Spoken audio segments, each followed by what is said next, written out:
Blind hiring can be part of a broader diversity inclusion strategy, and companies should assess outcomes and gather diversity demographics and seek feedback from candidates for ongoing improvement. Hello, and welcome back to another video. We're going to talk about blind hiring. What is it? What's going on? A couple real-life examples, and what does it mean for job seekers and for recruiters, internal and external. But before we get started, feel free to like, subscribe, click that bell. It really means a lot to a fellow recruiter. Let's get started. So what does it mean to actually be biased? So being biased basically means favoring one side or another issue over another person over another. It's synonymous with the word prejudice as well. Biased attitudes can be conscious, that were intentional or active, or unconscious. Unconscious bias, as you can see from the slide here, refers in recruitment about forming opinions about candidates based on first impressions or irrelevant criteria. And this can be very dangerous because it could lead to less diverse teams and hinder overall business productivity. So what are the different types of biases that we can kind of think about? Institutional bias, explicit bias, and implicit bias. Institutional bias is basically ones that stem from norms, practices, and policies within organizations. They often favor dominant social groups, and they create a sense of isolation for underrepresented individuals. Some examples of institutional bias could be perhaps adding unnecessary qualifications or specific system knowledge in job postings that might inadvertently filter out a lot of people or just make it very difficult for those that just don't have that to apply. The second would be what we call explicit bias. So explicit bias, these are conscious and intentional attitudes or preferences towards others. So some examples of explicit bias could be possibly from deliberately favoring candidates from prestigious schools or dismissing qualified candidates without degrees. Then you have implicit bias. Implicit bias, they're unconscious bias and those that are also just not aligned with our declared values, right? These biases can affect decisions subconsciously, hindering the ability to assess and evaluate candidates fairly. They often result from stereotypes or exposures or cultural influences. So according to an article from Insider, they say that unlike racism or sexism, a conscious discrimination against a group of people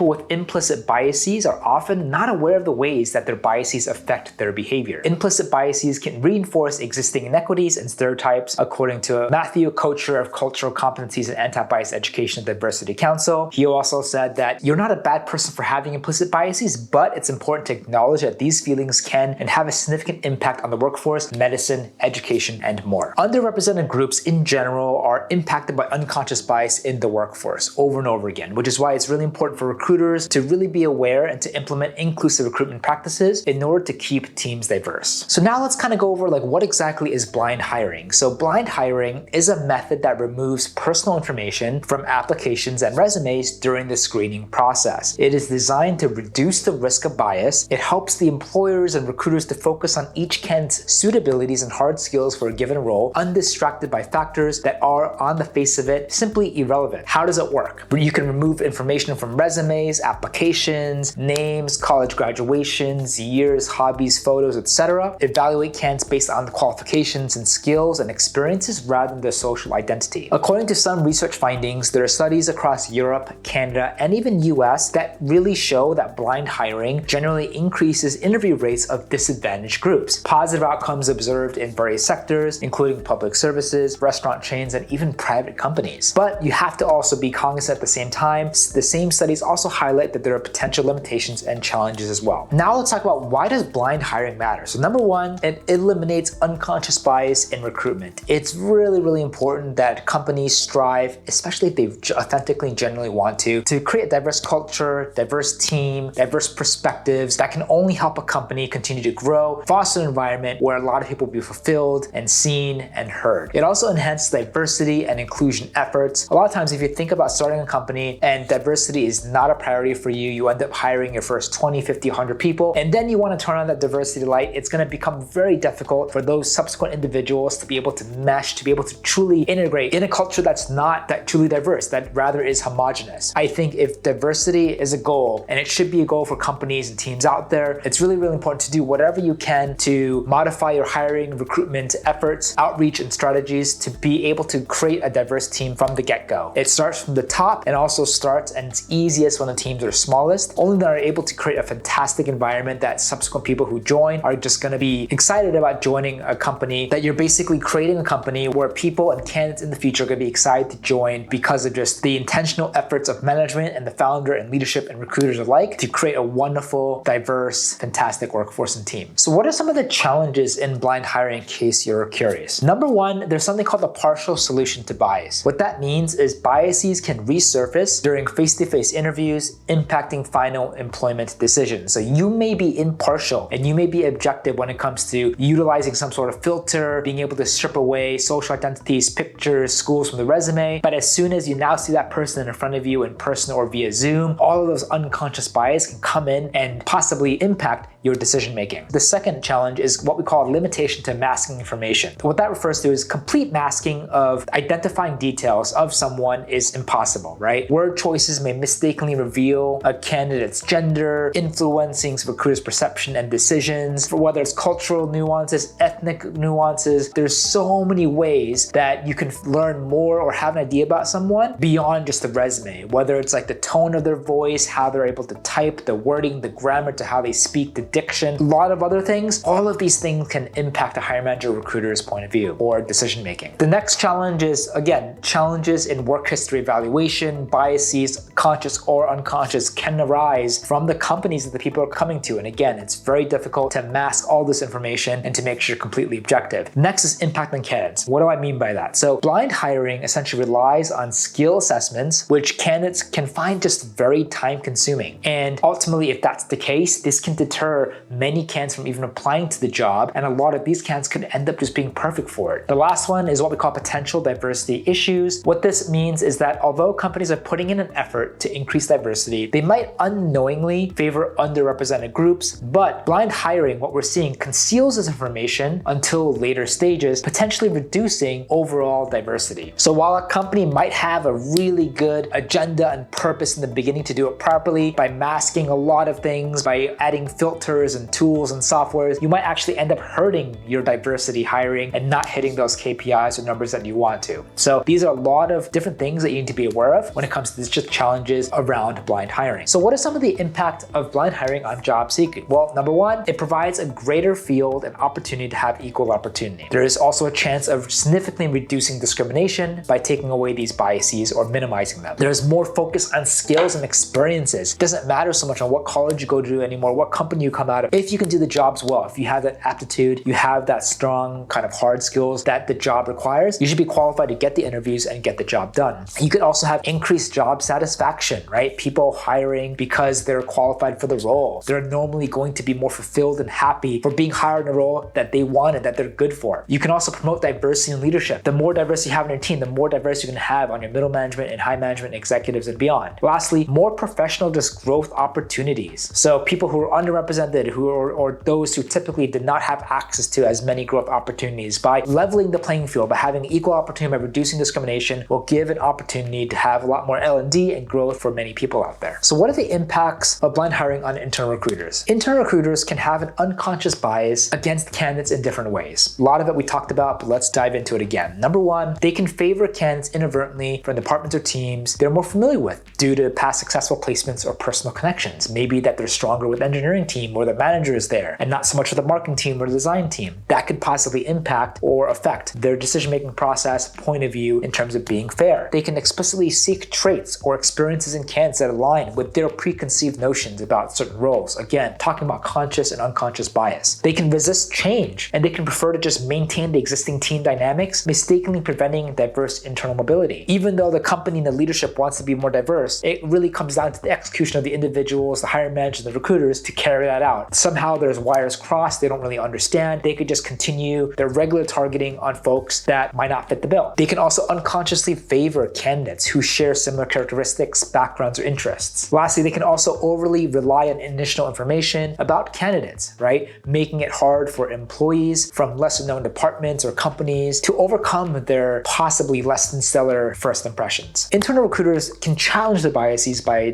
couple ways. Number one, they can do it by facilitating fair internal mobility. What I mean by that is that by adopting blind hiring practices, internal recruiters can challenge their biases and facilitate fair internal mobility. That will essentially enable employees from all departments to explore diverse opportunities within the organization. And I think that this approach will foster a really great culture of equality, encourages talent departments, and contribute to a more resilient, adaptive workforce. The second thing that internal recruiters can do to challenge their biases are also encouraging inclusivity within the organization. What I mean by that is by using blind hiring strategies, internal recruiters actively can contribute to fostering an inclusive environment within the organization. They empower employees, they can break down barriers to advancements, and champion a workplace where talent is valued above biases, thereby creating a diverse and harmonious workplace culture. So now that we talked about internal, let's talk about external recruiters. Internal recruiters have a deeper understanding of the company's culture and direct collaboration with internal stakeholders like the founders and hiring managers because they work there. While in contrast, external recruiters, they excel in adapting their strategies across diverse clientele, requiring strong communication and adaptability skills. So what are some of the impact blind hiring can have on external recruiters? So despite being independent professionals, external recruiters can still have an unconscious bias that can influence their candidate selection process. They can have preconceived notions about certain demographics, educational backgrounds, or even work experience, leading them to favor candidates who align with these ideas. They can also unconsciously prefer candidates who are similar in terms of gender, race, or background, believing that these candidates will be a better cultural fit for the hiring organization. They can focus on information that also confirms their initial beliefs about a candidate, ignoring or downplaying evidence that contradicts these beliefs. This can, of course, lead to more bias in decision making. They can also create unconscious stereotypes that can influence recruiters' perceptions of the candidates in general. So an example of this would possibly be when a recruiter assumes that a candidate has a particular ethnic background that is more suitable for a certain role, regardless of actual qualification. Names associated with certain ethnicities can also trigger a bias. Let's talk about some blind hiring case studies for real-life examples. So let's talk about a couple case studies. Number one, let's go over the Toronto Symphony Orchestra. This is where blind hiring practices were believed to be originated from, which is pretty cool. At that time, the orchestra was predominantly composed of white male musicians in 1970. So to diversify, what did the symphony do? Partitions were used to conceal the identity of auditioning musicians, leading to a significant industry-wide shift. What were the impacts on the music industry? Well, there was a few. Number one, blind auditions became the norm in the music industry. They focused more on the talent and the professionalism of the musician playing the instrument, less on everything else. A 1997 study that was also published by the National Bureau of Economic Research revealed that the ratio of female musicians in the top US orchestras increased from less than 5% in 1970 to then 25% in the 1990s due to blind auditions. Significance of the shift? Well, there are a couple. Number one, the shift towards blind auditions marked a substantial improvement in gender diversity within orchestras. And second, this historical example underscores the effectiveness of blind hiring in promoting diversity and eliminating biases in talent selection process. Another really interesting case study is the American Alliance of Museums. Let's go over some background. So there was an HR director named Catherine McNamee at American Alliance of Museums, AAM, who used blind hiring to reduce biases in hiring. The limited access to resources on their end led to a more simple approach. So what do?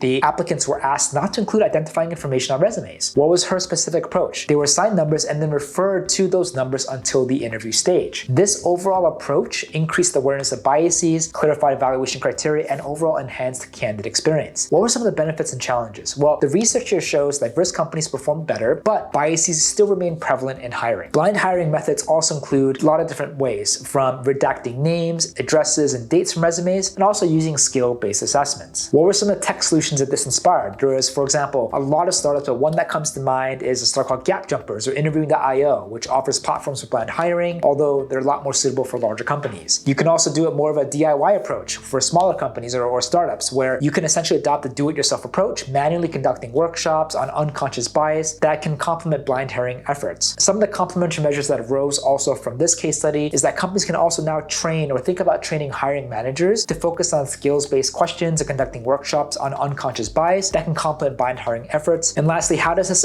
impact continuous improvement for blind hiring? Well, this shows that blind hiring can be part of a broader diversity inclusion strategy, and companies should assess outcomes and gather diversity demographics and seek feedback from candidates for ongoing improvement. The last case study is about the CFC, Big Ideas, and JobCam. So a new initiative was conducted by CFC, Big Ideas, and JobCam. It basically led to the world's first hiring through a fully blind process. Blind hiring basically involved removing all identifying information from the hiring process, preventing embedding biases in decisions. It was a really cool and innovative approach. The unique aspects of this fully blind process is that the hiring decision is made before the candidate's identity is disclosed to the employer. JobCam, which is a Brazilian company, partnered for this initiative, provided a platform with anonymous resumes, blind pre-recorded interviews, written assignments, and final on-site interviews with masked avatars and voice modifications. It uncovered the importance of hidden identities. Keeping race and gender hidden during evaluations prevents biases from affecting assessments, allowing a more rational evaluation process. This initiative also aimed to promote fair and inclusive hiring practices, especially race and gender, addressing the impact of known demographics on decision making. Lastly, this kind of created a movement of companies and others that created a commitment to more of an inclusive practice. So participating companies including CFC Big Ideas and Global Inclusion Online Forum and JobCam are continuing to dedicate to fully blind hiring practices. This initiative has been seen as a foundation, as a model for promoting diversity, equity, and inclusion in hiring across various industries. What are some best blind hiring practices that you can take away as a recruiter or hiring manager? Number one, you can remove personal demographic information from the hiring process. You can craft inclusive job descriptions, be extra sensitive and alert and aware of any phrases or words that can unconsciously or even consciously discriminate against a group of people. You can conduct structured interviews and skill assessments to evaluate candidates. And lastly, you can use a bunch of different tools and resources to reduce hiring bias, from Blendor to Gap Jumpers to Textio to many, many more. So what are some of the key takeaways that you can take from this? Well, there's a bunch, but number one, blind hiring eliminates biases from the recruitment process. I see time and time again that companies who want to create a diverse team simply affected by the subconscious bias that they have, whether it's from the founders or the culture or the hiring manager, the recruiters, or all of the above, which makes it easier said than done to actually execute on this. I feel like those that are truly successful have not only started from the beginning when they were really small, but they really made an intentional effort to strip away or minimize biases as much as possible, to embrace a lot of these skills-based approaches and tools and strategies with a more inclusive and collaborative, diverse thought process and perspective to really make the recruiting and hiring process successful. Diversity and inclusion fosters innovation, creativity, and a positive workplace environment. It is absolutely crucial. It's a win-win for everybody if a company is able to execute successfully in having a diverse environment. Blind hiring will empower recruiters to focus solely on qualifications and skills, leading to fairer evaluations. And also, blind hiring will ensure that job seeker abilities are prioritized over personal attributes. I think for me, who practices as a full desk recruiter who runs a small team, I intentionally make an effort personally and also to my team that when we're targeting people, we target people based on their skills, what they can bring to the table, but do our best to not succumb to our subconscious or conscious bias and implement skills, tools that can help us create not only diverse teams for ourselves, but also diverse teams for the clients that we work with. All in all, this digging in and learning more about blind hiring and see all the other tools and movements and successful case studies out there should inspire all of us to just actively participate more in promoting blind hiring within organizations and in our communities. So just to kind of end this video, just want to ask you, do you think, for example, AI can embrace fair opportunities with blind hiring? What are your thoughts? Comment down below. If you like this video, want to see more like it, please consider supporting us. Give us a like, subscribe, click that bell. Really means a lot. And we'll see you on